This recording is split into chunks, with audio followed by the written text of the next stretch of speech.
একটা রাজনৈতিক সংগ্রামের ধারাবাহিকতায় একটা নতুন বাংলাদেশ নির্মাণের সুনির্দিষ্ট লক্ষ্য নিয়ে জুলাইয়ের অভ্যুত্থান সকল মানুষের সংগ্রাম হয়ে উঠেছিল।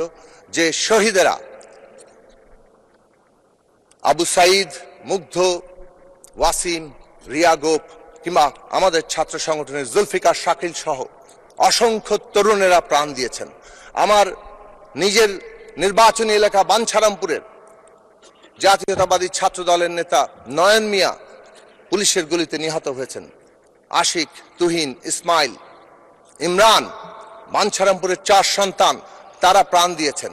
অসংখ্য সারা বাংলাদেশের তরুণেরা প্রাণ দিয়েছেন। এবং সেই আন্দোলনে যে আকাঙ্ক্ষা তৈরি হয়েছে, সেই আকাঙ্ক্ষা হচ্ছে বাংলাদেশ একটা গণতান্ত্রিক বাংলাদেশ হবে এবং এই গণতান্ত্রিক বাংলাদেশের ন্যায় বিচার প্রতিষ্ঠা হবে।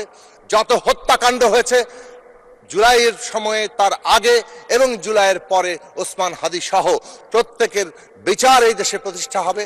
এবং কেবল ন্যায় বিচার নয়, একটা রাষ্ট্রে যদি অধিকাংশ খেটে খাওয়া মানুষের ন্যায্য হিস্সা তৈরি না হয়, সত্যিকার অর্থে জনগণের মধ্যে ঐক্য তৈরি হয় না। ধন্যবাদ।